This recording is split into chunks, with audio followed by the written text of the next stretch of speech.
Good evening, and welcome to the City of Clawson City Council meeting regularly scheduled for September 18th, 2018. As is customary, please rise for the Pledge of Allegiance and remain standing for the invocation by Reverend Stephen Traxel. I pledge allegiance to the flag of the United States of America and to the republic for which it stands, one nation, under God, indivisible, with liberty and justice for all.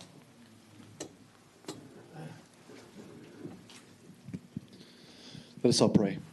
Lord, we're so thankful today for your goodness and mercy. Thank you for this beautiful day you've given to us.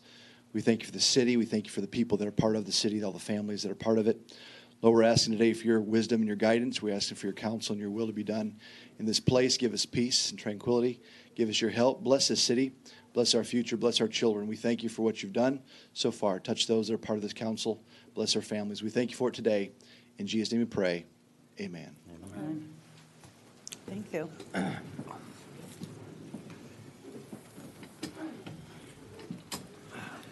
Roll call, please. Mayor Woolley. Here. Councilmember Aris. Here. Councilmember Milan. Here. Councilmember Moffitt. Councilmember Ulbrich. Here. The first item on the agenda is consideration of approving the consent agenda, which were the minutes of the regularly scheduled City Council meeting of Tuesday, September 4th. Mayor, I move the council agenda be approved. Oh, I don't even know what I'm doing. Sorry, ignore me. I agree. Is that what I want to do? I don't know what I'm doing. Nope. Yes. Sorry, I just have a really bad headache and I can't think today. Mayor, I was right. Mayor, I move the consent agenda be approved as listed, and I apologize to everyone. Support. Roll call, please. Councilmember Aris. Yes. Councilmember Milan. Yes. Councilmember Ulbrich. Yes. Mayor Woolley. Yes. Should have asked, were there any questions or corrections on the consent agenda? The next item, and the motion carries. The next item on the consent agenda is consideration of approving a special sign policy for the City of Clawson. And we have Chief Harry Anderson here to speak to the sign policy. Madam Mayor, members of council, I am here today as a follow-up from the meeting that was held back in August 21st, regarding our special needs policy. I believe that members of council and the mayor got a copy of our revised policy, which I worked with Mr. Kingsep and the Traffic and Safety Board to try to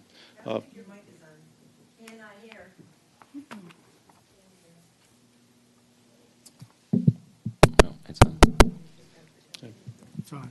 try to. Can you hear me now?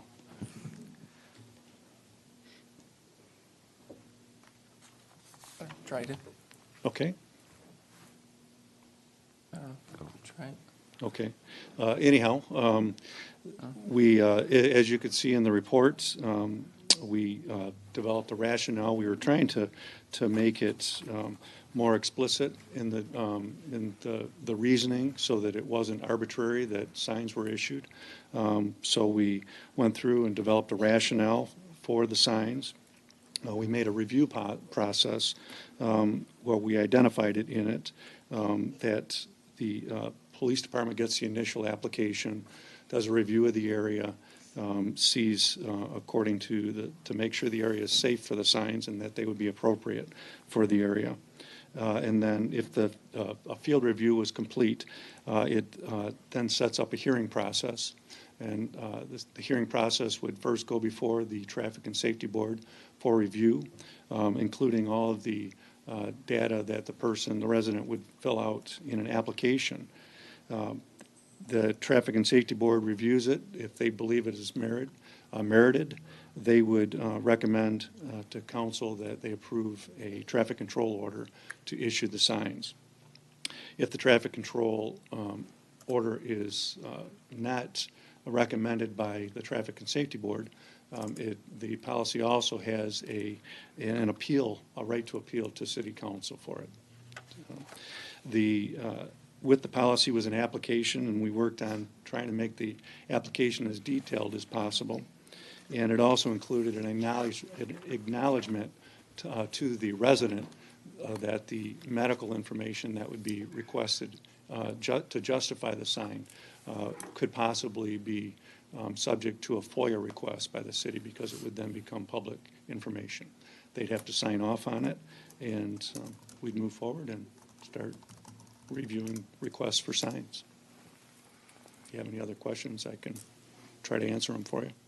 Are there any costs to the applicant for the placement of the signs? We have not set up any type of a cost. In fact, I identified it in the policy that the cost of the sign would be on the city, and that the city would maintain the signs that were installed. Thank you. I have two questions. One is in the section about follow-up. It says that a review should be conducted every 3 to 5 years. That seems like a pretty wide window, and it seems like a long time. So I'm wondering if we can narrow that window down. I mean, if it was just 3 years or something along those lines, I guess we're trying to give ourselves flexibility there, but I'd like to see that. And that was kind of the reason for those years, where that seemed like that when the other policies that were around, whether they were out of state or whatever, said that time frame. But Yeah. I'm sure we could, if council wishes to do so, we could have a shorter window. Okay. The other question I had was under the section of installation, and just the wording there confused me a little bit. It said the special needs sign shall be placed 150 feet from the property line, but not less than 100 feet. So I don't know if it's supposed to be no more than and no less than, or I'm not sure how that wording was meant to. Yeah, and that wording, you want adequate notice. Right. The way it's worded, and we can double check with the language, but it's for a 25-mile-an-hour zone. There's a certain distance for reaction time for someone to. There is no set footage for a residential 25 zone. However, we identified that through, again, it was other data that was out there suggesting that it would be 100 to 150 feet from the property line would be what it would be. Okay. So- Yeah. So I think it might be missing just a not more than, because it says Not shall more be than- placed 150 Okay. feet away. So Okay. I just wanted to clarify that. We can definitely do that, but that was the intent, to keep it close enough so that you are identifying the area and also giving it enough notice, distance, so that that area is identified. I have a question. It also states that the Traffic and Safety Board recommended that that each situation be viewed differently depending on the individual circumstances and physical condition. So is that the only determining factor would be the medical report, or are you going, I don't want it to be arbitrary. I think that would lead us to too many potential issues. So I want to make sure that however and it's that was- written, that it's pretty strict in that if you have conditions, like we can't name every single one, but I kind of thought somewhere in there, I read that if someone couldn't understand the law, that perhaps that was a qualification. That's kind of sketchy. So I would like something to be a little bit firm in what the qualifications are, period. Okay, yeah, I know that that's the, I believe that the Traffic and Safety Board, what they meant was that you can't just put a stamp on one sign. You can't say that this sign has to fit this criteria. Through discussion with the Traffic and Safety Board, they wanted to have it so that each individual case was viewed on its merits for whatever, and then it would be judged on the actual need for the sign, regardless of what, so we wouldn't be just limiting it to, say, children. Or an adult could be included too if it was justified to have a need. I just want to make sure that we're not going to say this version of autism is covered and this one is not. You know what I mean? Like, it's No. still really broad to me. No, the whole intention is, and the structure of this whole process is to be fact-based or driven by the applicant who is making the request. So they have to make the demonstration. The demonstration is partly by maybe a doctor's report, the details. That's why we say anything submitted is going to be subject to FOIA. But it has to be detailed. And that's the beginning of making a record in case there's a denial that comes up to you, where you are confined to that record and whether or not the circumstances meet it. So in general, it's the burden of the applicant to identify the necessity and the particularities that demonstrate their need for a sign in that area, and to provide whatever evidence is necessary of a medical nature or other to support that. And that's basically the requirement, and that's your standard. So, I mean, the Traffic and Safety Board, under the law, is expected to use due diligence in making its decision. I mean, everybody is, with some justification behind it. And that expectation is no different by the TNS Board under these circumstances. I just think we kind of live in a world where everyone is special, and I really don't think there'll be a lot of people who want this, but I do feel like there's a potential that, oh wait, they have one, I could use that too, and I would just want to make sure that the merit is the same and that the justification is the same, if you understand, because it still seems like it's gray. Yes, you have to prove this, but what's the proof? We discussed this before.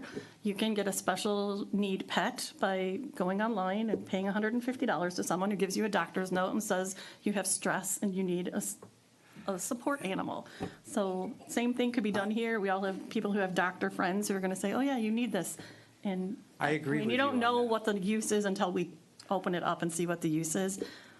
And I just would like it to be really tight. well, I can say this to assuage your concern or your discomfort, and that is, I see no, if you don't, problem with my addressing in a memo to the TNS board the standard that they are expected to follow. And that's the standard that is in place that they have to follow.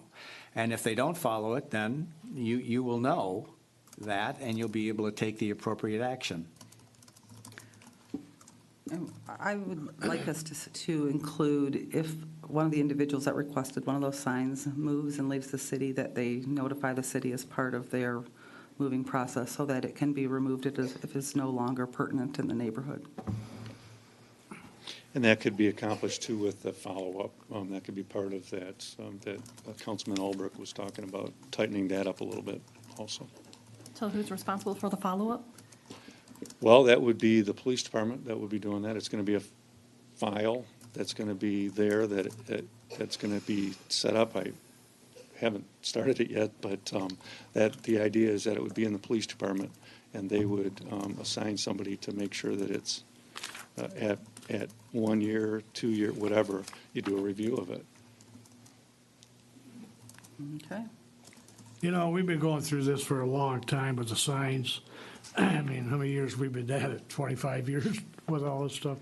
And I think this is probably the best thing we could do, and let traffic and safety handle it. And so I'm saying, Your Honor, I move to propose special signs policy and application be approved.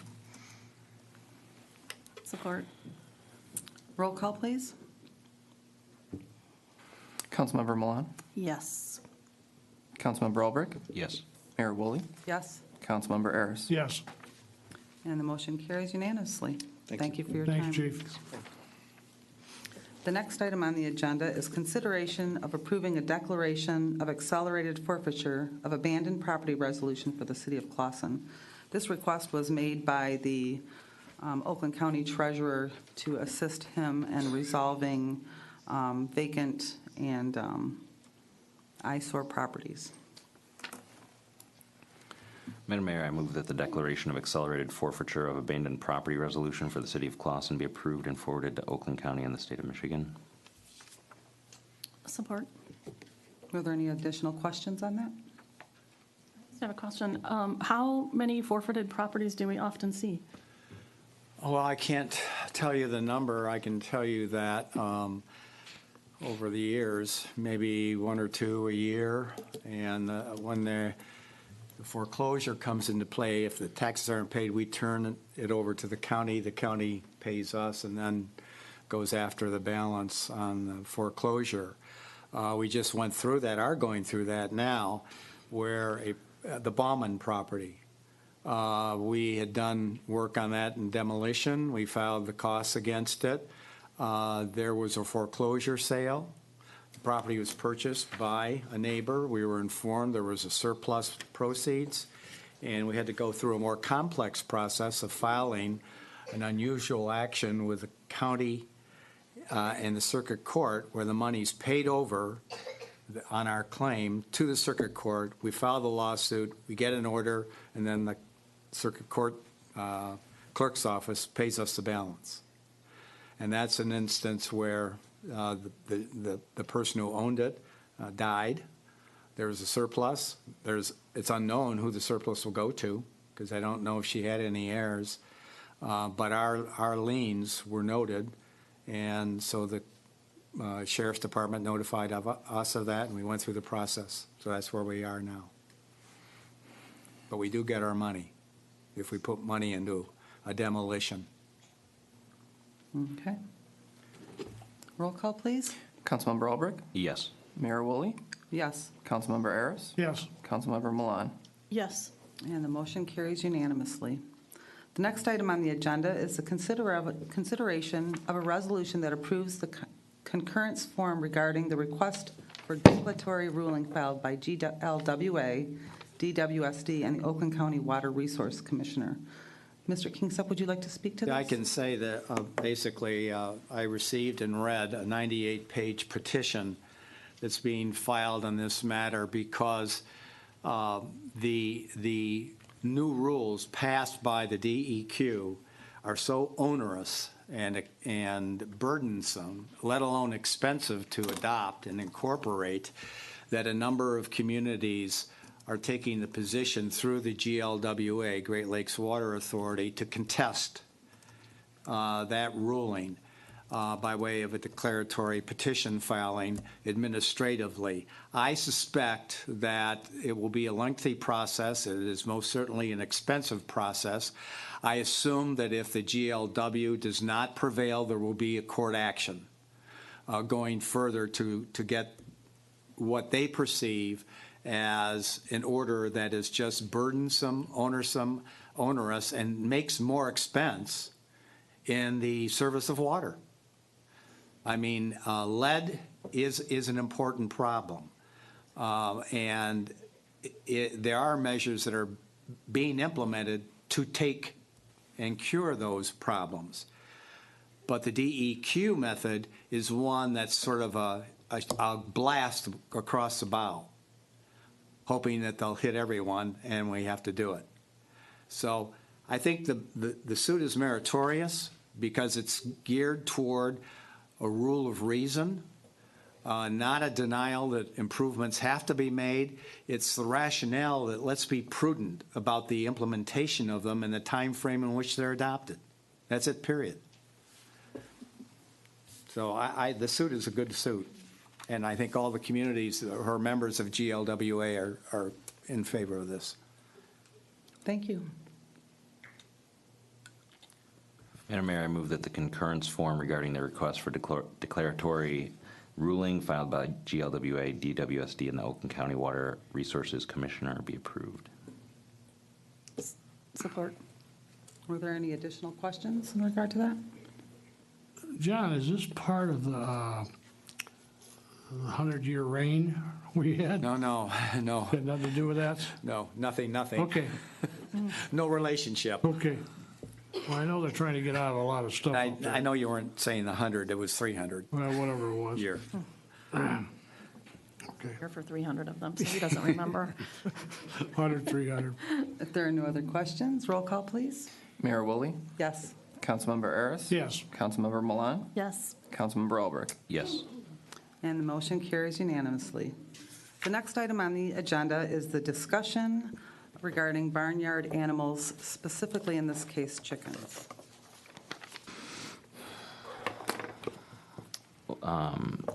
Madam Mayor, I am going to make a motion, and we can talk about it, but immediately I do. Madam Mayor, I make the motion that we suspend enforcement of current ordinance against those who received the letter in September 2018 for 90 days or until further notice, whichever comes first. Any support of that motion? Support. Let's have a roll call on that, please. Mr. Smith? Councilmember Aris, Yes, Councilmember Milan, Yes. Councilmember Albrecht. Yes. Mayor Woolley. Yes. I got a question. Are we going to adopt one of the plans from one of the other cities to accept this? And what am I looking for, John? We Well, I talked think about it earlier. this was just to suspend the Yeah. current enforcement of the violation notices that were received by residents in And- Clawson. And the history as to this present ordinance goes back to 1973. And June, July, and August, there was action by the council at that time to adopt the ordinance and to amend it initially from 100 feet from a side lot line or from a lot line to 500 feet. There's no rationale really stated in the minutes as to why that was done, but that was a change that was made. In the 2011 ordinance that was adopted, that same language essentially remained in it, and it was basically if there are two or more chickens in a barn enclosure or whatever, that's permissible. It was silent about a single one, and so that language is just continued. Since those days of 73 and maybe 2011, I mean, I know personally from friends who've raised chickens in a residential area in Ferndale that it's been very productive for them. It's been time-consuming, but it was productive.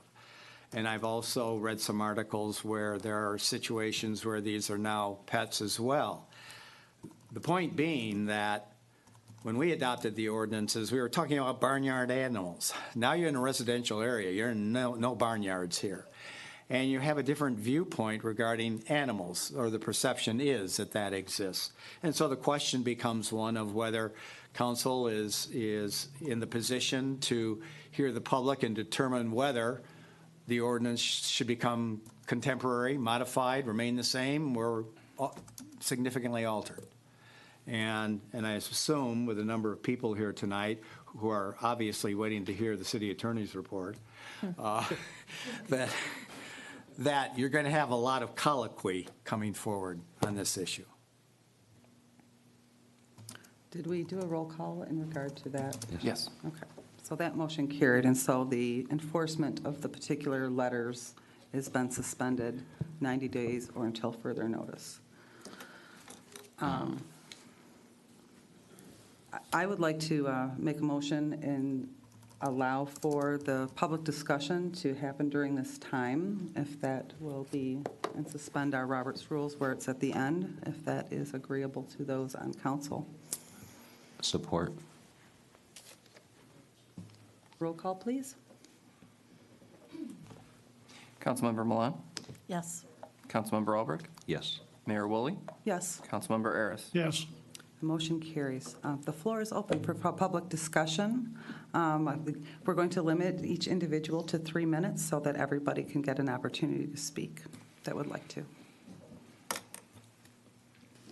When you come to the microphone, please state your name and your address, please. Good evening. My name is Maria Tyra. I live at 708 Drian Drive.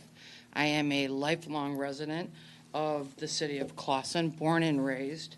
My father was principal of Parkland, principal of Shawm. He also taught in the high school. My cousins taught in the grade schools. I went here. class of 79. My children went here. I'm invested in this community. Been here all my life, 57 long, hard years.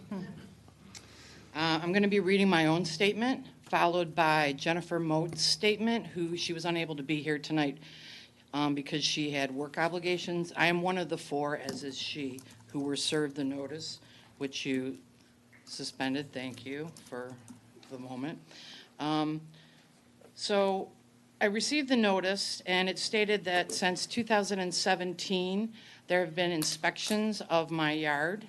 It further stated that they appreciate the immaculate upkeep of my coop and chickens, and I'm asking you, in what way has the city been inspecting my yard, coop, and chickens? I've had not one neighbor complain about them, and as far as I know, in the 8 years that I've had chickens, there has not been a single complaint that the ordinance officer had to notify me for. No one has asked to come onto my property. My coop is not directly visible from any public access point adjacent to my yard. And I feel this is probably, most probably, a violation of my Fourth Amendment rights. Another speaker tonight will be expounding more eloquently on that point for all the chicken keeping families who were served notices. So I'm going to leave that one for now. But I'd like to say that the letter, the ordinance, and stated the ordinance in question, and then told me I had approximately 2 weeks to remove my chickens from my property. And at the bottom of the letter, the officer gives her contact information and says, feel free to contact her with questions, which I did the very next day. I emailed her, CCing the city attorney, and I informed them that I was, in fact, in possession of only one chicken, Lila, at the moment, and I felt that I was operating within the city ordinance. I asked a number of questions that were germane to the situation, and I was unable to get a reply at all. No reply. I waited a week, and I sent a second email letter, and the city attorney finally answered me, thank you, telling me to come here tonight. I have yet to hear from the ordinance officer back on my situation. She has not answered me. It took over a week, which is half the time we were allotted in finding ways to get rid of our chickens, to get anyone to answer me. And I don't understand how you can serve a notice to people, bring the issue to the door, literally tape the issue to their door, and then refuse to answer their questions over your own agenda. That makes no sense to me. It's unconscionable, it's rude, and it's bad form. I would like to state that my chickens were members of my family. I'm down to one now, Lila, but they're my pets. My family loves them. My dog loves the chickens, follows them around the yard. The chickens are teaching the dog what things you can eat in the yard and what things you can't eat in the yard. And some things the dog's eating that the chickens are eating is not such a good thing. I like to watch their antics. Lila likes to come help me in the garden when I'm digging, planting. The neighbor next door used to, had one chicken, Doris. He used to come out and she would stand by the fence and wait for him to dig up worms for her and feed them to her through the fence. My chickens, I live in a tri-level. They like to come to the back window and watch TV with me. These are my pets. They're a part of the family. They're, sure, they used to be barnyard animals, but they're not now. They also give my children extra lessons in, environmental sound practices, sustaining or practical sustainability and self-sufficiency. And I don't profit from them. What eggs I get, I give away. My neighbors have never complained. They seem to enjoy the chickens. And I cannot stress strongly enough that these animals are pets and should be afforded the same consideration as well as the other family pets like cats, dogs, ferrets, rabbits, parrots, other birds, just hamsters, to name a few. Another member of our group tonight will be speaking more in depth on these issues and the notices raised, and I would like to state for the record that I wholeheartedly agree with each point Jeff Gaglio is going to be speaking to tonight. Thank you. And now, if you will be so patient, I will read Jennifer Moat's letter for you guys. Her name is Jennifer Moats. She was also served a notice, and she lives at 245 South Weebick. I'm sorry, and I am unable to read this in person as I have prior obligations with my employment. I am speaking and being the voice on behalf of my girls. They are more than a barnyard animal. They are my pets. They all have names. They each run to me for different treats, and I know what snacks are their favorite.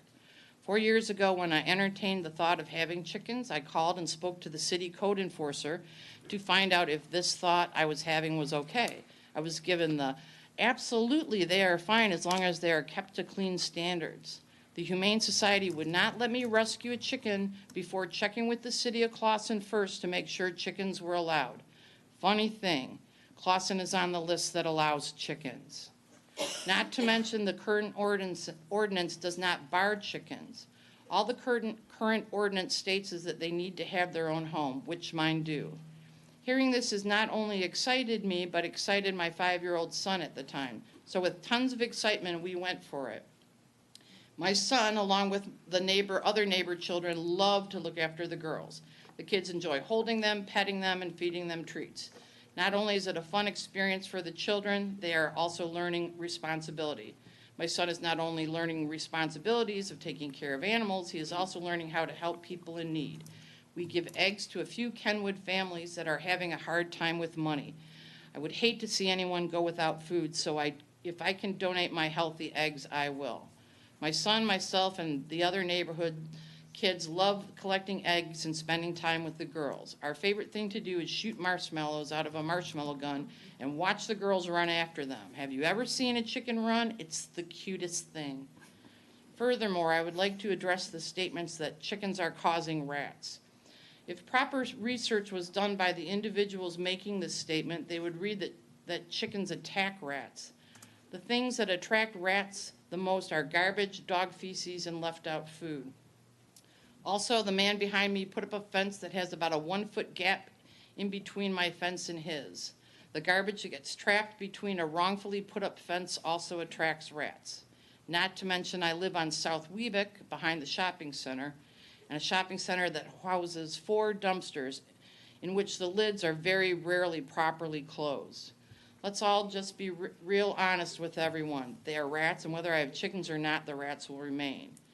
About a year ago, after a complaint was made that my chickens were causing rats, the inspector came out. There was nothing wrong, no evidence of rat holes, my chicken food kept in metal containers, the chicken feces cleaned up daily and kept in a sealed container until trash day. My chickens were clearly noted not an issue. I also find it ironic that the letter sent to me stating that I have been watched since 2017 also states that my yard is in immaculate condition. But yet I have to get rid of my pets. It is also funny that some fellow chicken owners receive the same exact letter. I only know of one time getting a call asking to enter my backyard in 2017. Were there more times and I was not informed? Also, why is it only a select few of us chicken owners were given the letter? I know of more people in Clawson with chickens, but just a select few that are standing before you were given the letter. I and my chickens have done nothing wrong, and I am following the current ordinance. I ask you to consider what you are taking away from children and families, and I ask, have you done your research on something before acting on it just because someone complained? I'm hoping from this everyone can come up to an agreement since I was given the okay 4 years ago. If my chickens need to go because their feces are causing rats, then I expect the city to also ban dogs, cats, and anyone, including myself, must get rid of their pets. I'm asking you that you let me keep the pets that I have and that we are left alone. Proud chicken owner, Jennifer Moats, 245 South Weebick. Thank you. Thank you. Someone else?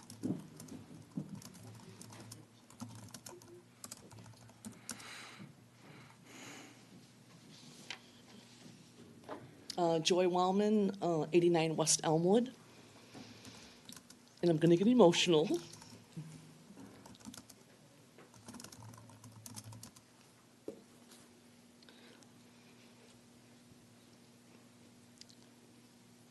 I'm here to speak on behalf of my girls. This is about a letter I received from the city on September 5th, 2018. It states that I am in violation of section 14.3 of the Code of Ordinances. This is because I have pet chickens. Let me start by informing you that not only am I in compliance with the ordinance, but prior to obtaining chickens 4 years ago, I called the city and talked to the code enforcer. I inquired if chickens were allowed in our city, and I was told that yes, they are. That gave me the reasonable belief that chickens were allowed within our city. The letter I received demanding I remove said chickens from my property within 14 days is, in fact, from the same code enforcer that informed me 4 years prior that chickens were allowed within the city. The letter also states that there have been several inspections of my yard over the past year and a half. If this is true, it was done without my knowledge or consent. My girls, most I've hand-raised from day-old babies, are by no means barnyard animals. They are my pets. 3 of them I adopted from the Rochester Hills Humane Society. They checked the ordinance before they would let me adopt them, and adopt them I did. They have names and personalities. They jump on my lap to be petted. Yes, they seek out affection. Maud usually follows me around daily, making purring noises, telling me about her day. They can recognize over 100 faces. They know us and we know them. They are part of my family. My grandchildren adore them and have named some. They have known the girls their entire lives. The minute they come over, they want to see the girls. My neighbor on the east side of me feeds them from her garden. There would be Carol Pelkey, who was nice enough to show up tonight, and has little conversations with them also. Neighbor on the west side of me lets her 3-year-old daughter feed them bananas. Her favorite is named Daisy. Not one day goes by that we do not interact with them. If they get injured or don't feel well, they go to the vet. I give their eggs to family, friends, and coworkers who appreciate natural, healthy, organic eggs from hens who are cared for and loved. 14 days to remove said chickens from your property. It might as well have said to remove my dogs. My girls are as much of my family as my dog is. I am asking you to work with us, not against us. Thank you. Thank you.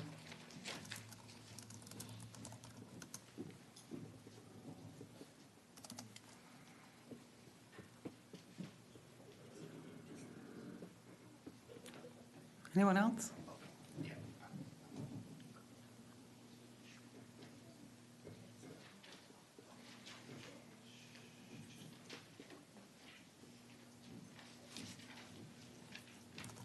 The aisles seem a little bigger on TV. So my lovely assistant Leah here is going to pass out a couple things for you guys.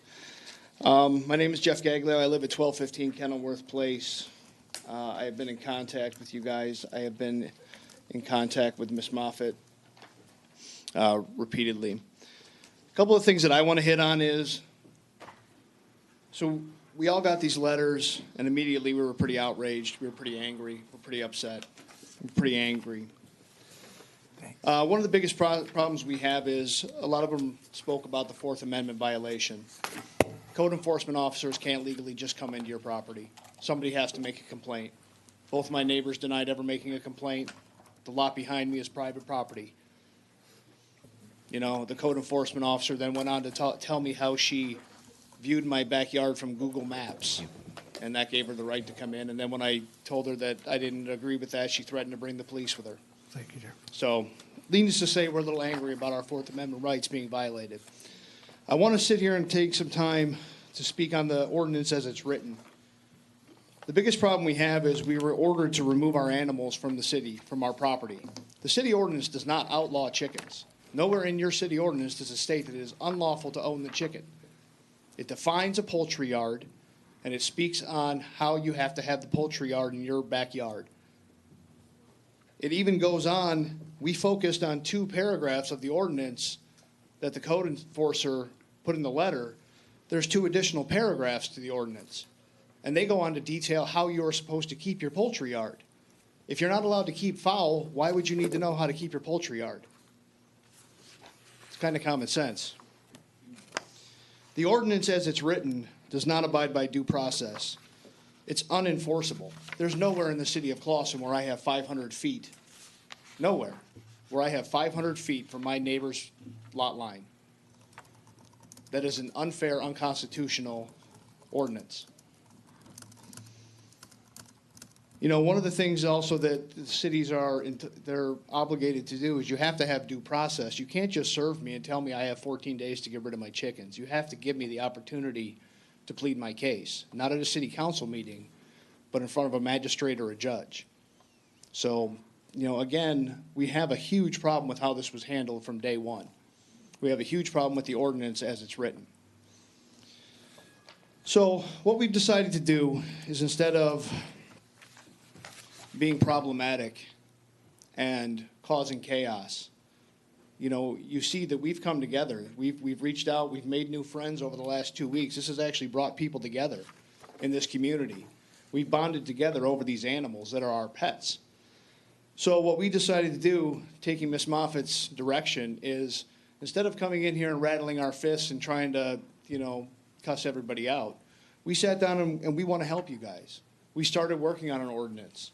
We worked with Ferndale. We went to the Ferndale website. It's phenomenal. What Ferndale's doing is awesome. It's a landmark. It's a benchmark for what every other city like Ferndale should look like. They've actually increased the amount of hens allowed on their property because it's been proven that they decrease waste. So I'm going to hand out to you guys a packet. A lot of this is information. I think we can all put the rat chicken thing debate to bed. It's kind of ridiculous. The rats were here long before I ever had chickens, and they're not going anywhere. You know, we are the invasive species, not the rats. They were here before we were. I do want to touch on this ordinance that we started working on. You know, what we tried to do is come up with something that's mutually beneficial. We want to give you the power to enforce your codes. We're not just writing an ordinance that gives me all the power and tells the government to get lost. You know, we agree that it should be regulated. We agree that there should be some sort of permit to own. We agree that there could possibly be an inspection to come in and make sure that everything is kept properly. And with that being said, our group, we want to be an advocate for the city. Any future chicken owners that want to come in and own, you know, we are going to offer our services to them. We'll come in, we'll help them. We'll show you how to build a coop. We'll show you how to store your food, how to make everything okay. So at the end of the day, all we're asking is that you take this into consideration. We want to work with you. We want to make an ordinance that's mutually acceptable for everybody. And, you know, these are our pets. They have names. They have personalities. They're no different than your dog. I used to own a snake when I was a kid, and everybody thought I was crazy. But it was my pet. You love them unconditionally because they love you unconditionally. So, thank you. Thank you. Was there anyone else that had any comments? Please step up to the microphone, please.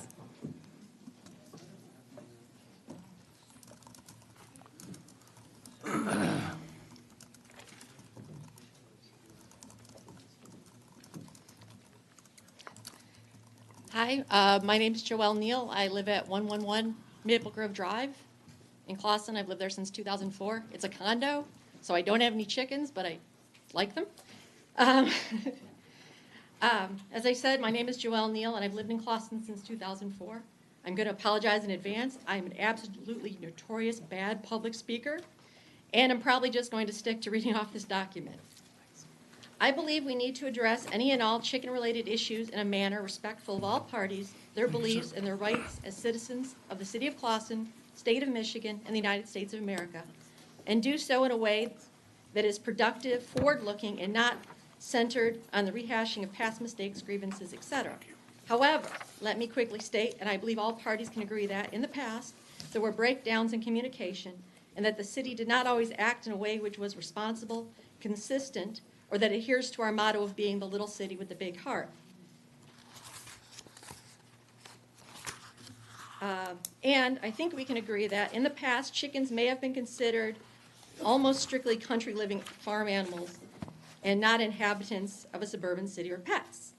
But times change, and we, as intelligent human beings, in cities that hopefully consist of intelligent human beings, learn and grow and recognize good ideas, positive cultural changes, past mistakes, and places for improvement. There was a time when it was considered odd to pay for and drink bottled water, but I see customers coming in and out of the water to go all day. There was a time when most people born in the United States would think putting a piece of raw fish in their mouth was crazy. And now people come from all over Metro Detroit for noble fish. The same is true for microbreweries. I love the Black Lotus. And personal trainers, as you can see from my outfit. I worked out with Justin at the Motor City Barbell. In the farmer's market, I love the Zucchini Bread Lady. And dog parks, which, FYI, my beloved Pooch Doshi desperately thinks Clawson needs. These sorts of new and not so newfangled concepts and businesses are what help make a community now a community, a desirable, livable community. And I believe the responsible raising of backyard chickens and the movement to grow and raise food in one's own backyard now falls within a list of things that can make a community and its citizens better. In my experience, families that engage in suburban farming are smart, hardworking, family-oriented, and involved in their community in many positive ways. These individuals are exactly the sort that we, as a city, should want to keep and attract. Now, a community without some reasonable rules and regulations is no place that I believe any of us want to live. So I believe the city of Clawson should, and has every right to, impose some reasonable requirements, such as licensing and registration, upon the owners of the backyard chickens, and any animal which spends a great deal of time outside and utilizes the outdoors as his bathroom, like my dog Doshi, who gets his little license every year. Responsible rules and regulations, if enacted and regulated properly, can address any potential issues, such as the noise and the vermin that have been brought up. Any decision made needs to be specific and on the books. Any decision made needs to be done in a transparent fashion, allowing plenty of time for community input and dissent.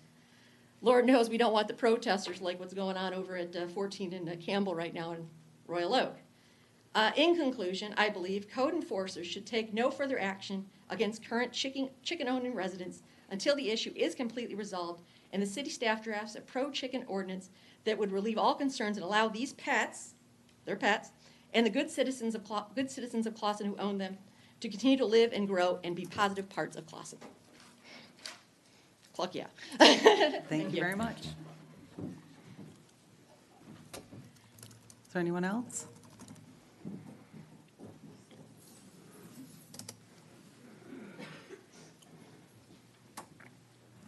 Hi there, Laura Mikulski, 1015 West Hazelhurst in Ferndale. So I'm not a Clawson resident. I'm coming out just to speak a little bit and give a little bit of perspective on what we've done in Ferndale and how you can kind of learn from what we've enacted there and what we've seen over time, because we've had chickens on the books since 2012 now. And just recently, we've actually doubled the amount of chickens that we can have for the residents. The reason being is it has been a non-issue. Just a little personal background into our story. So back when I moved into Ferndale, I wanted to have chickens for my own personal reasons, because I'm a weirdo, because I like to garden, because I wanted eggs, so on and so forth. And immediately people latched onto it thinking that I was going to bring rats, I was going to cause noise issues, dirty issues, things of that nature. For 4 years, I approached City Council and code enforcement. And for 4 years, I heard the same arguments over and over and over again about how this was going to impact the city, that I might potentially lower the property values because there would be a barnyard next door, there would be barnyard animals next door. Additionally, the whole rat issue, again, it's just something that everybody thinks of a farm, and they think of chickens, and they think of barnyard animals, and they think, sure, that's going to be something that rats are going to gravitate towards. I can tell you categorically, it doesn't happen. First of all, chickens are like little dinosaurs, and I have personally witnessed a chicken grab a rat, smack it on the ground, and kill it. They haven't gone to the extent of eating it, but if they could, they would. They're wonderful animals, they're quiet, they're personable. You've heard the stories from everybody else. I can tell you a little bit about my chickens. Bossy, Crow, and Dump Truck. They're great. Everybody loves them. We've actually been featured on the cover of a magazine for Tractor Supply magazine.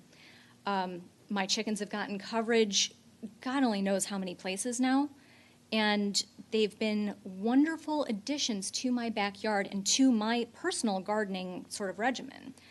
I happen to be an elected official to the Ferndale Beautification Commission, so I participate in Ferndale beautification issues.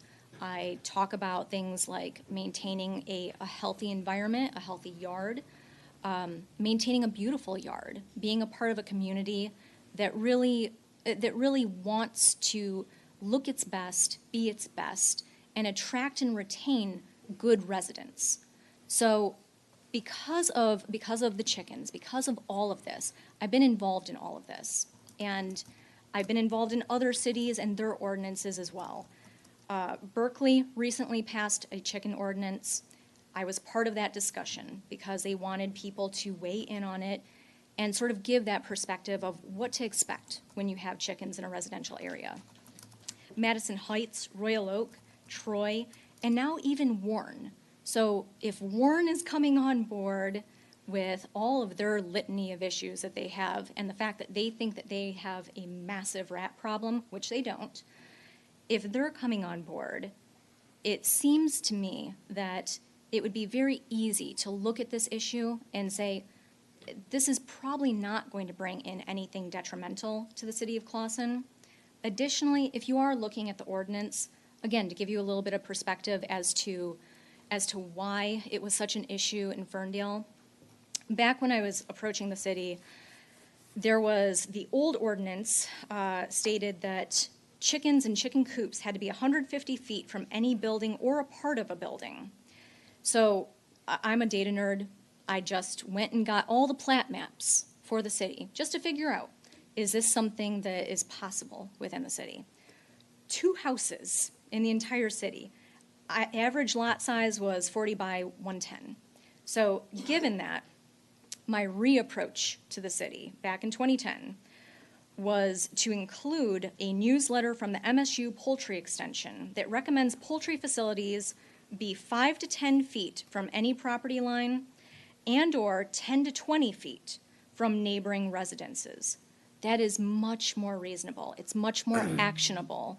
And it's something that the quote-unquote experts on poultry are recommending for residential areas as well as agricultural areas. So we amended our ordinance. We amended it to allow for chickens to be 10 feet from any residential structure on adjacent properties. And it was important to include that within the ordinance language so that people could have the chicken coop somewhere near their house, somewhere near their garage. So as kind of to wrap that up, we have all this information on my website. I maintain it because, again, I've been involved in too many chicken conversations over the years, so it's nice to have a handy reference point. We have all the ordinances for the cities in the southeastern Michigan market that allow chickens. They're all there. You can access them easily. I also have written statements from code enforcers saying that this is a non-issue, that the vast majority of the time there are no complaints against chicken owners and no complaints that are actionable. And I'm stressing that because I don't know what caused this issue. All I know is my mother called me up and said, Laura, you have somewhere to be because there's a chicken issue and you need to speak there. If it happens to be that somebody thought that this might create a vermin issue, I can talk to you a little bit more about vermin. I'm not going to take up too much time. But I also happen to be part of a grassroots movement in Ferndale called the Ferndale Rat Patrol. Brilliant name, right? 1,300 members, and over the past few months, I've actually been going around lecturing on rats. We've done it in Ferndale, we've done it in Royal Oak, Berkeley, Madison Heights is next week, and tomorrow I go on live TV with Mayor Fouts in Warren, talking about rats. I never thought I'd have to, because after 4 years of talking about rats and chickens prior to the ordinance changing, I thought I was done. But the sad fact is, rats are an issue, not with chickens, but in general. They're just a thing that has to be dealt with. It's basic property maintenance, it's basic community maintenance. So if that's something that Clawson has an issue with, if that is what precipitated any of this, I invite you to connect with me. I will leave my phone number and my email address here. I'm more than happy to come out and talk more about rats at length until I'm blue in the face. So And in closing, 20 people in Ferndale have chickens. So there's 20 registered houses that have chickens. None of those houses have rats. Cross your fingers, knock on wood. I've actually mapped how many issues we have with vermin in our city and mapped them on a map since 2016, just to see if there was anything that I could pinpoint as an obvious cause of vermin or issues. It's not the chickens, it's not the downtown, it is universally spread out. And we've actually found that the people who have chickens tend to be more proactive about maintaining their environment than anybody else, because none of us want that stigma, none of us want that issue. We know that if they get into the coop, they could potentially get eaten by a chicken, which nobody wants, because I do eat the eggs, and they could eat the chicken feed. So we're all very diligent, and we're all pretty good community citizens. Thus far, I haven't met a chicken owner that's been a bad community participant. So that's it. If you have any questions, I will leave all my contact information after this meeting. Thank you. Thank you for taking the time. Is there anyone else?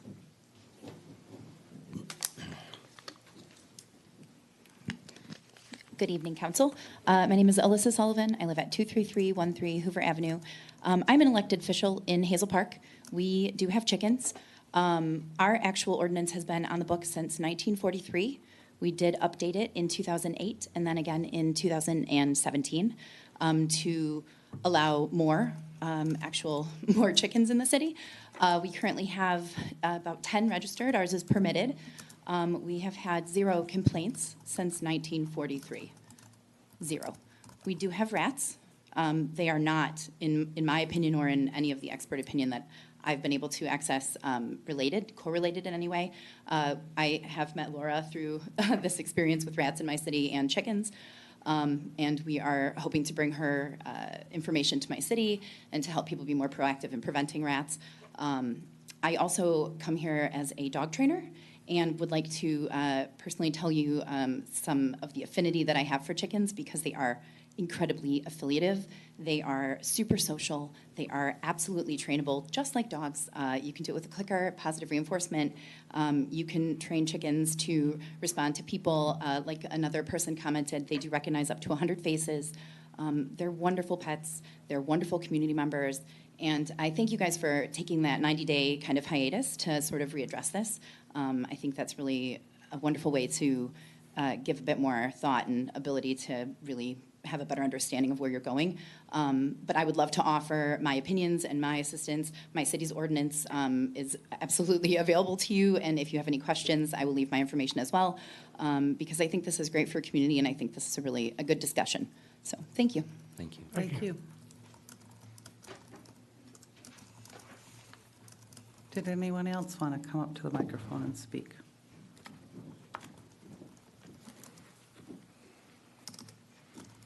Good evening, Mayor, Council, and City staff. My name is Penny Lubes, 639 Hendrickson. Chief, Yellowhead, Geronimo, and Ginger were 3 chickens that I was host to in 2010 and 2011. I will reinforce what everybody else has said. Chickens come when you call their names. They sit down to be petted. You can hold them. They're friendly. They follow you around in the yard. And when the ordinance changes, I'll be happy to have some more of my friend chickens at home. Thank you. Thank you, Mayor Lubes. Anyone else?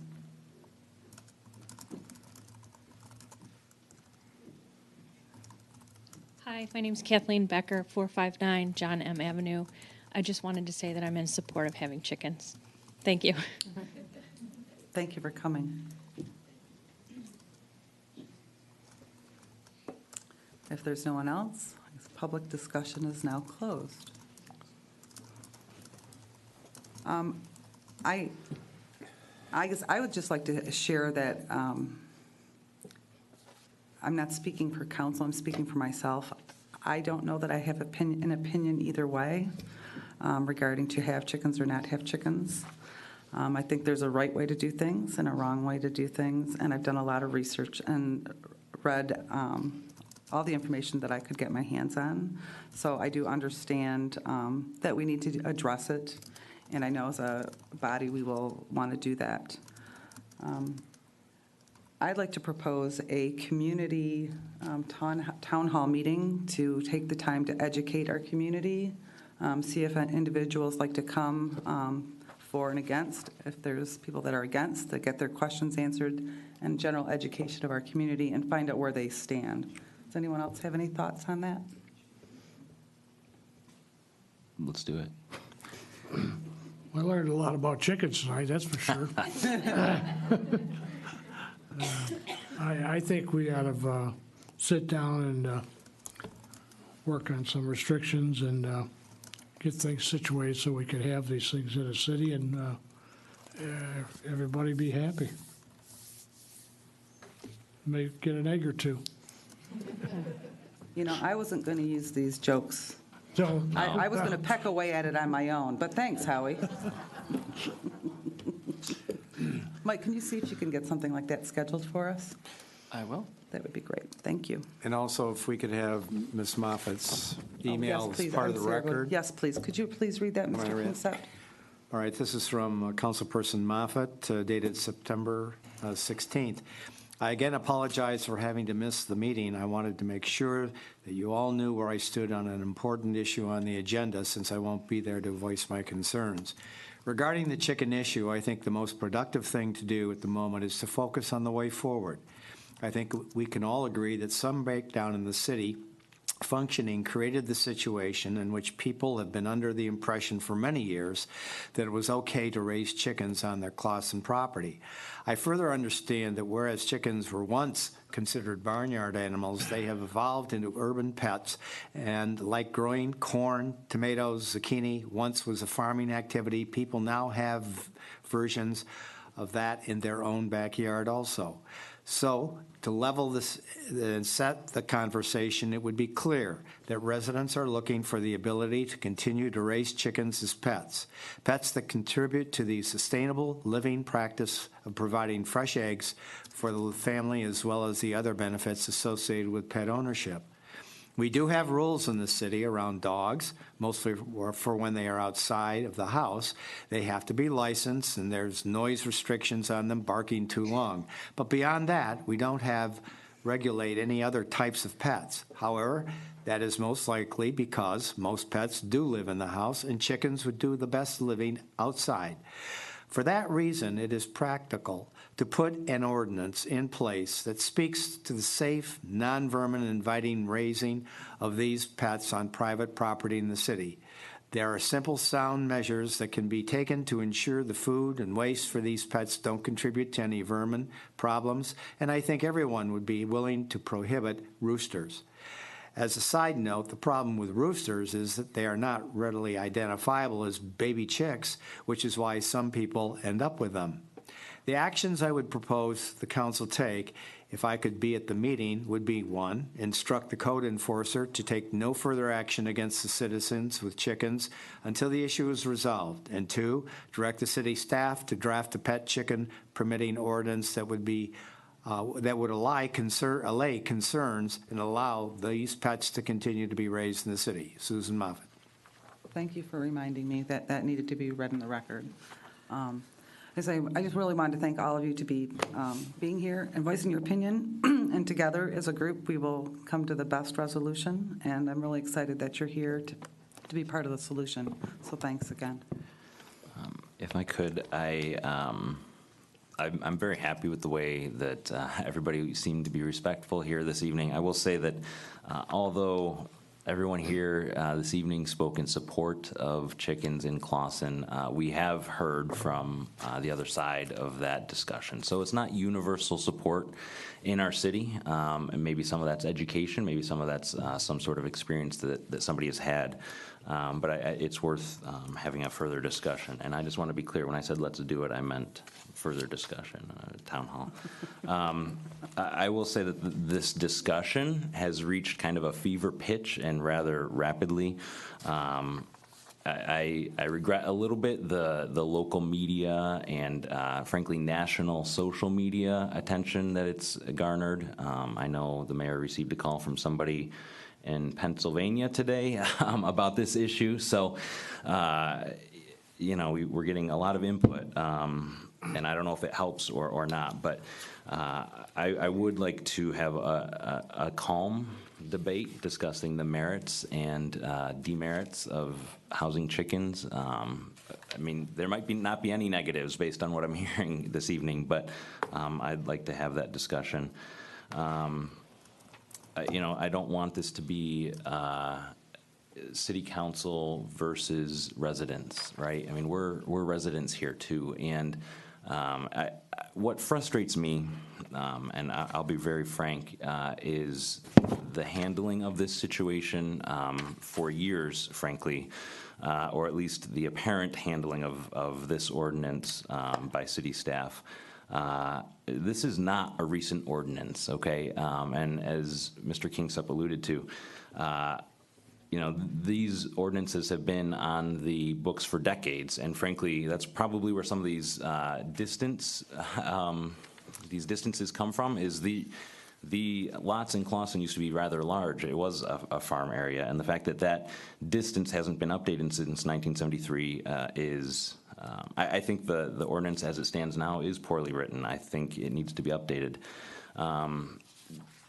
Just some background from my perspective, we had received some complaints, both through social media and other channels, about chickens in Clawson. And at the time it was requested, that the current ordinance be enforced. It was requested that what we have on the books be enforced. I had no knowledge that chickens had been here for any period of time. I thought somebody had gone out, bought chickens, received chickens somehow, and that we just needed to enforce the ordinance that we had. And so that request to enforce the current ordinance resulted in some folks receiving the letter that you are alluding to. To my knowledge, City Council did not see this letter before it was sent. I don't believe I did. I believed at the time that the current city ordinance had been faithfully enforced throughout its history. And prior to 1973, I went back. I love the technology that's available on our website. I was able to go back and look at minutes from city and even village council meetings before the city became a city. But the chickens in our city have been long governed by local ordinance. And I just I thought this was somewhat amusing but also informative. On July 7th, 1947, William Bills spoke from the floor regarding enforcing the ordinance regarding the keeping of chickens. Mayor Bowen requested that Manager Ladd check on this and see how many people in the city are keeping chickens and report back to council. July 21st, 1947, the manager reported that he had checked on the chicken situation in the city. Mr. Bucci, owner of a 10-acre parcel, 10 acres on Selfridge, south of Maple Road, agreed to move his chickens back from the road and clean up his premises. November 17th, 1947, Councilman Davis asked if the chicken ordinance was being enforced and what action had been taken on the complaint of July 7th. He complained that the chickens were being kept next to the Lutheran church, very close to the entrance. Mayor Bowen recommended that this be turned over to city manager for investigation. So it's a long-standing point of discussion, and I hope that we can come to an amicable solution regarding this issue. And I'm a firm believer in private property rights, and I do want to see us come to some solution. There has to be some sort of balance, right? It concerns me a little bit, frankly, that Ferndale increased their hen allowance from 3 to 6. And a little bit of reading I did on it, some of it has to do with as chickens age, they produce less eggs, and so. I don't know where that right limit is for our city, and I think that's worth discussing. again, what frustrates me most about this, you hear complaints about judges legislating from the bench, and I'm concerned that we've had city employees legislating from the field. I think the problem is somewhat our ordinance, but also the biggest problem is our lack of consistency in enforcing that ordinance. And it frustrates me to no end that we are in this situation where it's become this national issue for some reason. Nationally they aren't talking about Clawson's amazing 4th of July parade. They're talking about city council, taking away his pet chicken. So I want us to explore and see if we can come to a solution that's good for everyone. I think I want to say that in the research I had, that the concern is making sure that you do the ordinance the right way, and not just looking at the ordinance based on it being a nuisance to your neighbors, that there are specific things to take into consideration. What is the proper size of a yard that each chicken needs? What's the proper size for a coop? So in my research, it was 10 square feet per bird. So 4 chickens could only be in a 42 square foot coop. So things like that I think we need to educate people on. Class for keepers. I know that, and I'll be honest, in doing my research, I tried to find a chicken vet in Oakland County, and I couldn't find one. The only chicken vet I could find was in Emmett, and they treat.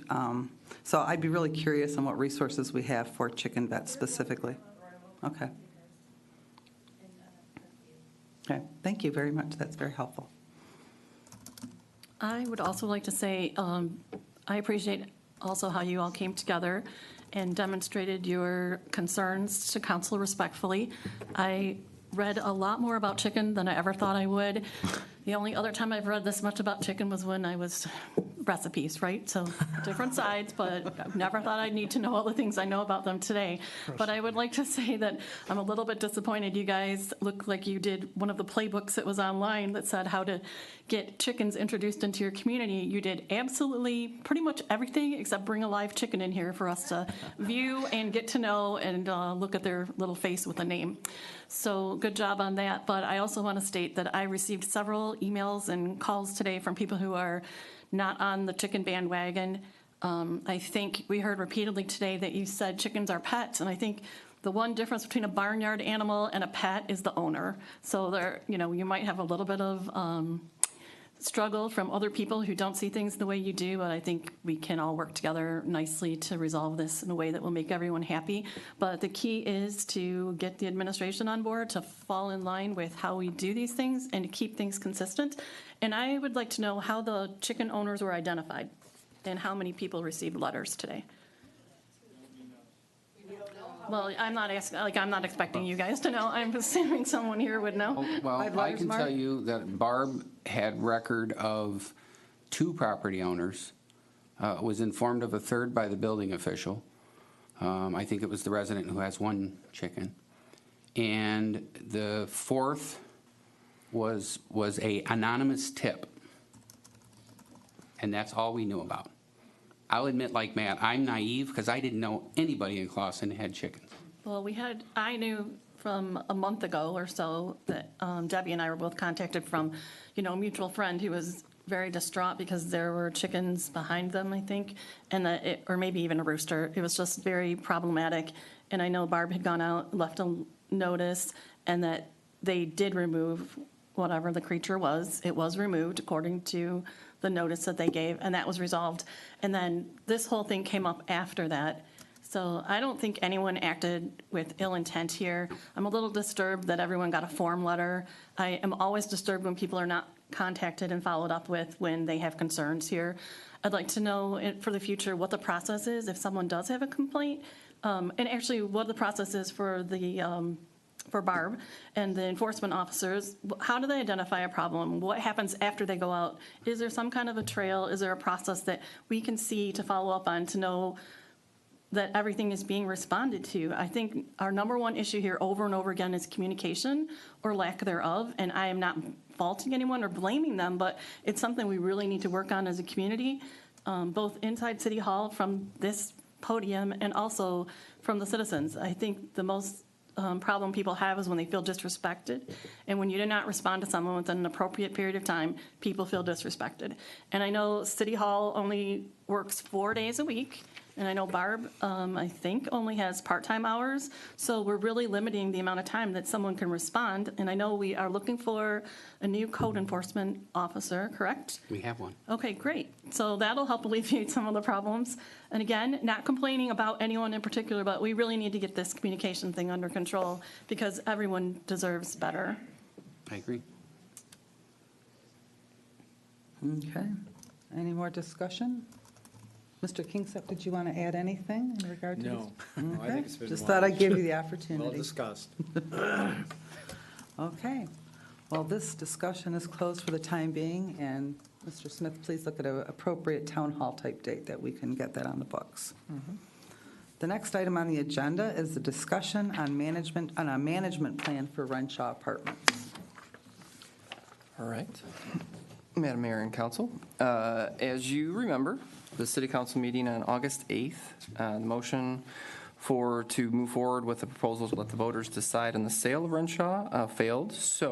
And you kind of directed us to look at other options, and kind of one has fallen in our laps, so to speak, in the fact that we have 2 vacancies currently. We have a second floor and a first floor vacancy. And an idea that was kind of discussed would be to discuss a new management plan. Again, to reiterate, we are not selling Renshaw. That's off the books. This is merely a management plan, how to better respond to the concerns that were brought up and to the continued concerns of the residents, to make sure that we are better stewards of them living there and being the residents and us being the quote-unquote tenant, or them being the tenant, us being the landlord. So we thought that possibly if you were interested in reviewing possibility of having a property manager that maybe would live in the facility in, say, for instance, the second floor, since clearly the first floor is a very hot apartment to have. So we have one vacant. We are currently working on it. Mark and I discussed it, that we could look at different options where we could have them possibly get free rent or could pay a base salary or something. So you'd have someone who, just like other facilities that have plumbing experience, maybe HVAC or whatever it might be, or who have handled leases, handled payments, where they can actually accept the payments, bring them to the treasurer's office so you don't have the residents having to come in here. Having a box that's out there, if there's any questions or concerns of stuff coming up, they can fix it. They can be available 24 hours because, again, you said that we're only here 4 days, so if something happens on Friday, Saturday, or Sunday, it could take some time, whereas if someone's living there, that is the property manager, they could actually respond to that a lot more quickly and help with the residents that are living there. So they could help with the cutting of the grass, the weeding, the shoveling of the snow, anytime that there's issues with the coin-operated laundry, they could bring that stuff up here. It's kind of alleviating some of that, I guess, the responsibilities or whatever that for the building in our department, and kind of delegating it to that one individual. So that is the main suggestion that we've had, to look and to see if you were willing to, I guess, evaluate that further. That's an option. If not, we can continue on with the process, come up with other ideas if you have any suggestions. Basically, from that meeting, we realized that there was some failure, I guess, in there of helping out the residents who live there. They are residents. They are paying the city to live there.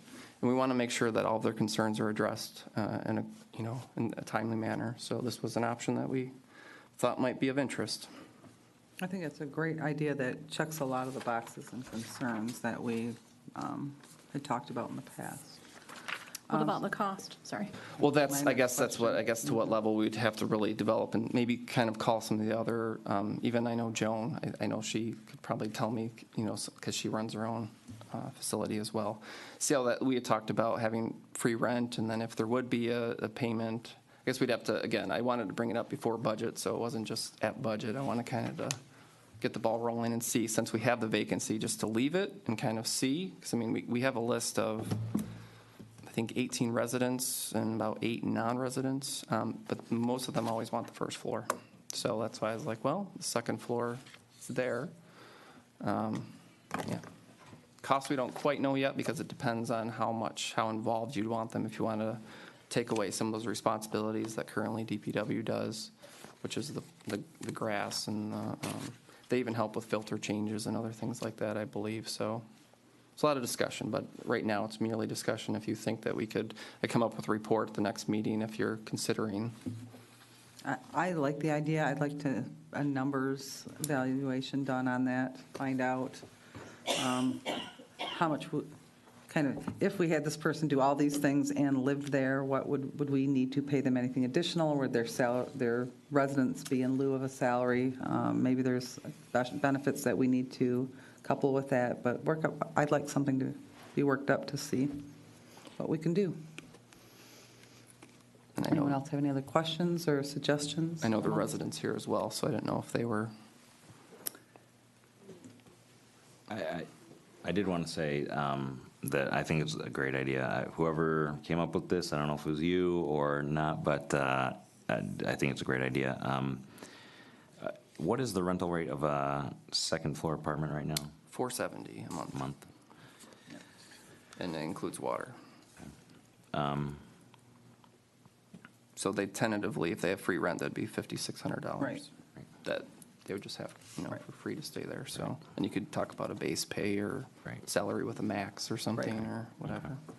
And how many hours are they required to exactly. work to compensate for that? Would they just be a contractor, that whole thing, or an actual employee?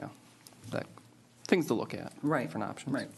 I do want to be clear that, and I want to be careful here, but I'm not personally opposed to selling Renshaw apartments as long as we take care of the residents there. And that's like you said, I think that's what was missing. I think that if we were going to make a proposal, that it should be to a specific buyer potentially, and what the terms of that sale would be, that it would remain low rental senior housing.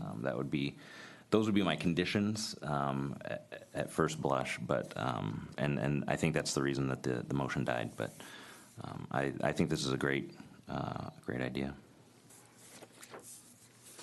Certainly buys us some time to see where we're going to go at in the future and gets our residents over there some services that they are looking to do. I'd be interested in hearing from the residents, either through a survey or a small meeting there or here, wherever, to let us know what deficiencies they currently feel there are in the program with city management and the current situation, to see if there are any items that we should address other than just getting this out of City Hall, because there may be some things that it could make their living situation better. I know John and Lauren and Michelle, I think that was the last time we met with them, might have been 2012, 13. Yeah. So it is long overdue. I think that's a great idea. Thank you.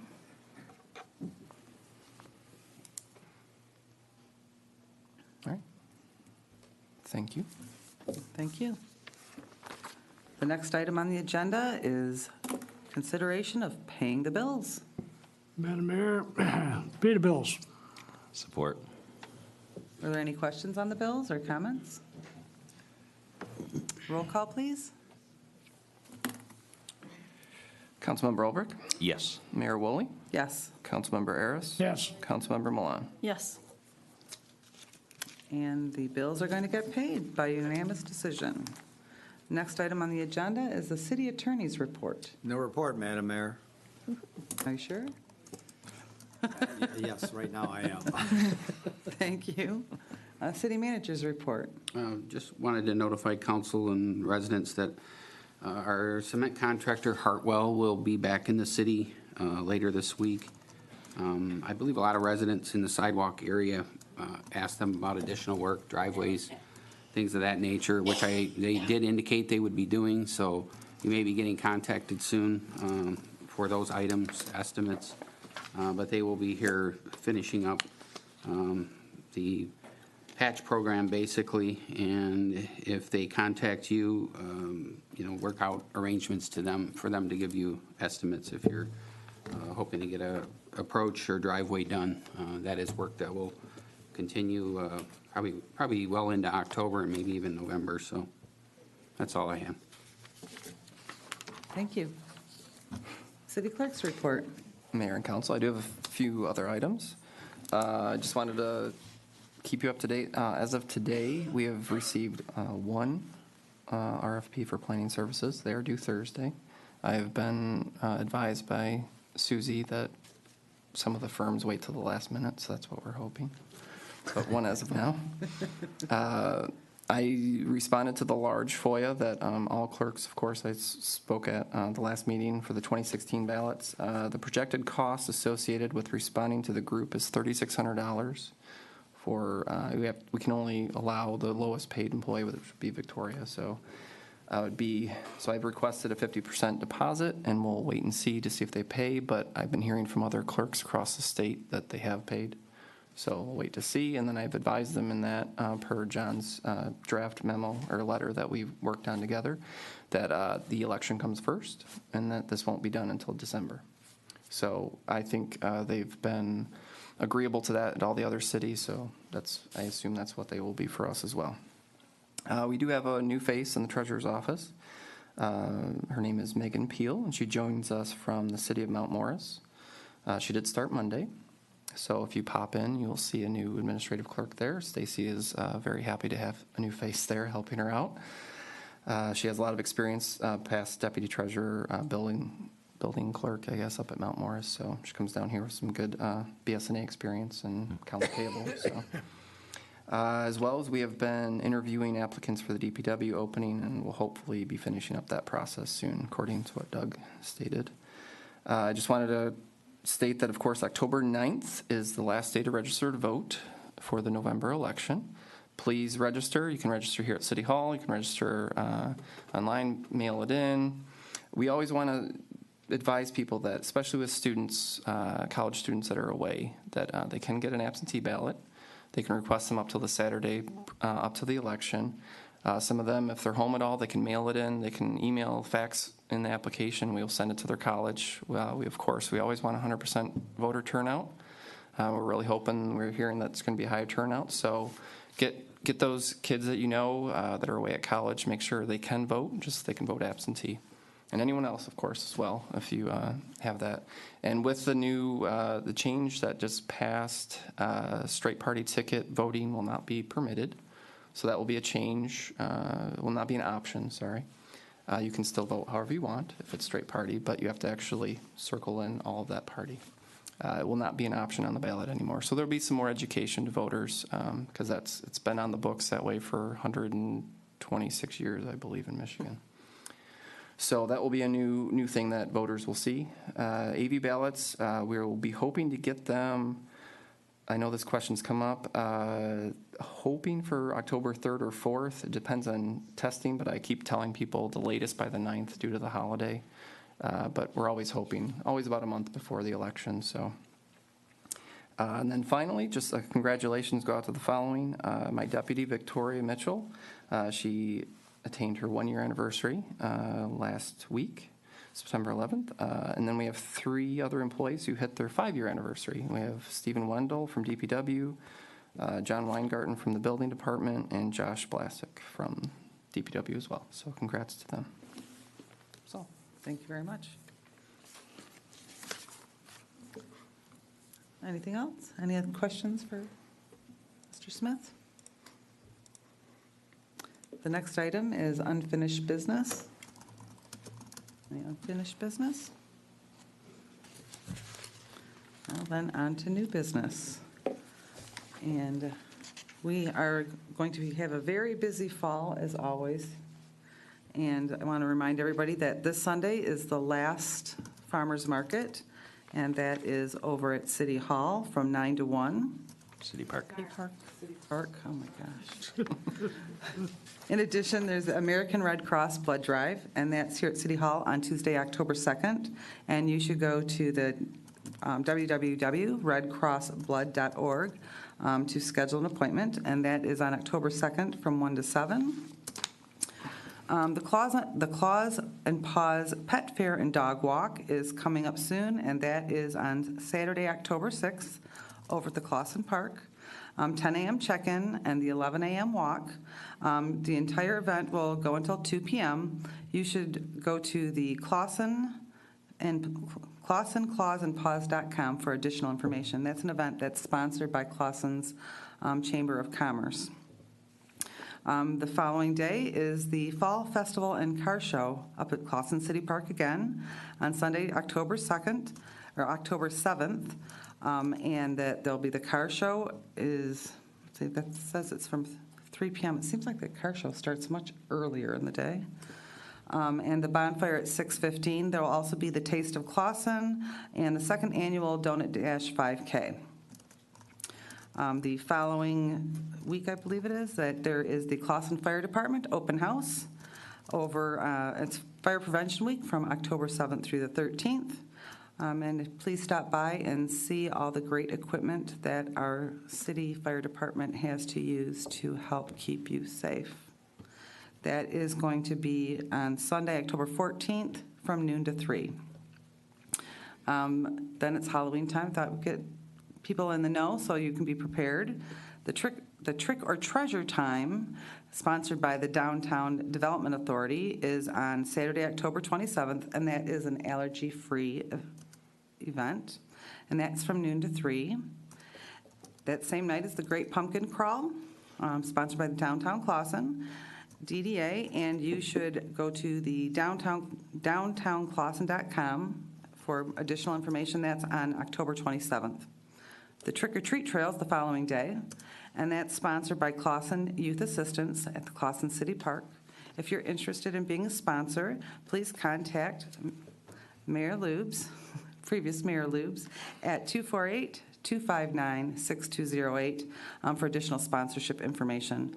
That event is from 6 to 7:30, and the treats are available around the Woodpile Trail. A tradition here in Clawson is an annual prayer breakfast, and that will be on Tuesday, October 30th from 7:30 to 9 a.m. At the Hunter Community Center.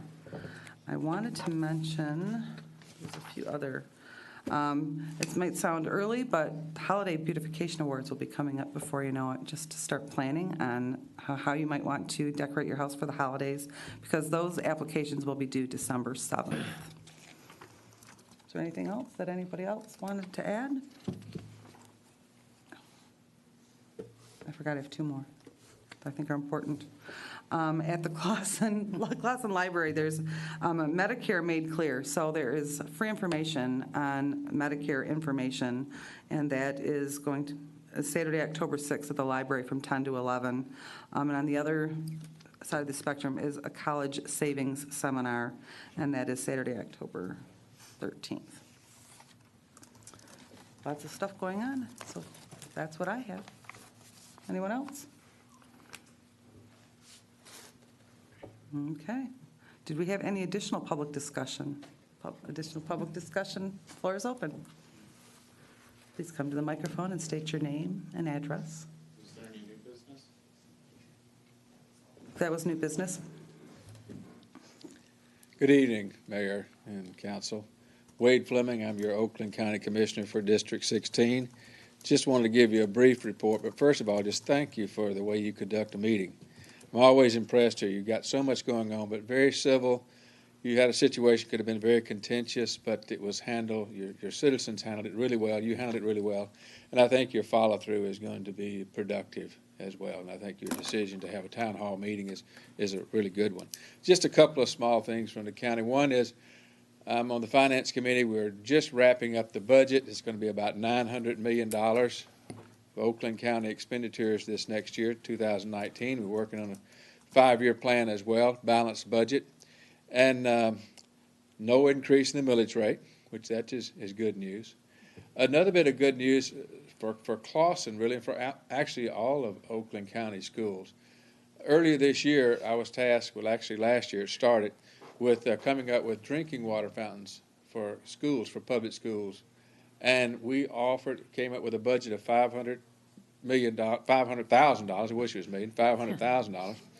And we actually needed a little bit more, $520,000 we ended up spending. And we put safe, state-of-the-art drinking fountains, made them available for all the public schools in Oakland County. Many of them took advantage of it. So over the summer, we were able to purchase through a a bulk purchasing agreement and deliver the water fountains to all the elementary schools that requested them. Clawson asked for, I believe it was 34.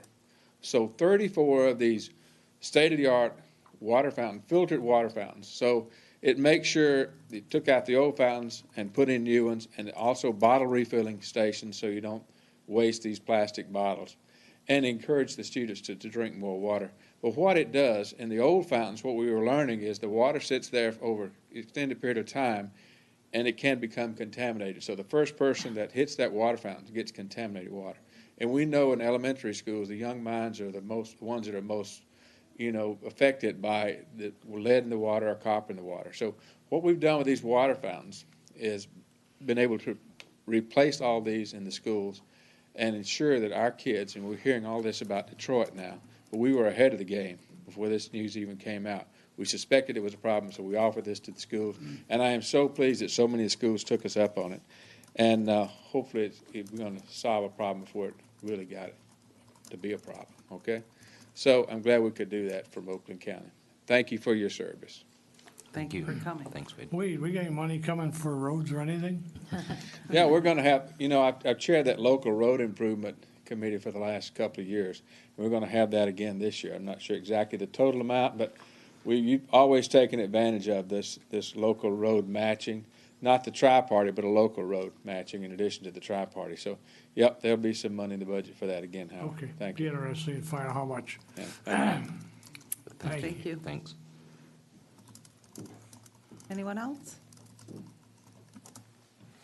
Public discussion is now, I'm sorry. Please come up to the microphone. I just had a quick couple questions. You said that the straight ticket voting had been, would basically no longer be an option. Yes. Do we have an idea of how long that'll extend voting times for our area? I know that when the clerks did an evaluation, they were stating that it could be anywhere from 5 to 8 minutes longer. That was some of the studies that were brought up to the committees. But Per person or yes, per site? per person. Possibly, but it just depends on, right now we have a two-sided ballot for Clawson. Some have many other things on that two-sided, where ours is not that bad. I mean, it could take, average, I think it's 3 to 5 minutes, and they were suggesting that with removing that, it could end up being 5 to 8 minutes per person. Do we have an idea of how long that may extend lines during peak hours? It's hard to say. I mean, it's a higher turnout anyways, just because it's a gubernatorial election. Projections, I think, maybe 30 minutes, 45 minutes. It's all, each city's a little different. Yeah. I was just wondering if that had been done and if we were anticipating being able to handle it. With this change, we are anticipating it might be a little bit because across the board, people do utilize that. We've noticed that in looking at the voter turnout, people do from both parties. They actually all 5 or I think there's 7 parties now listed. Okay, cool. And then also, when you keep the, it looks like during the meetings you are taking notes. Are those full transcripts of the meeting or? No, they're general notes, and then afterwards they're available in the minutes online. Everything's available online. You can actually watch all of this after the fact as well. And the drafts are always available. Okay, cool. Thank you very much. Name, address. Sorry.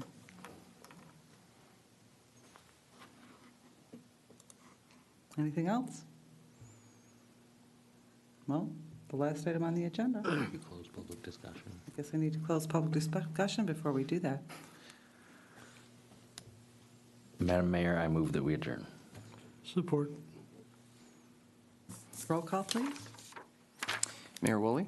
Yes. Councilmember Aris? Yes. Councilmember Milan? Yes. Councilmember Albrecht? Yes. Thank you all for coming. We really do appreciate it.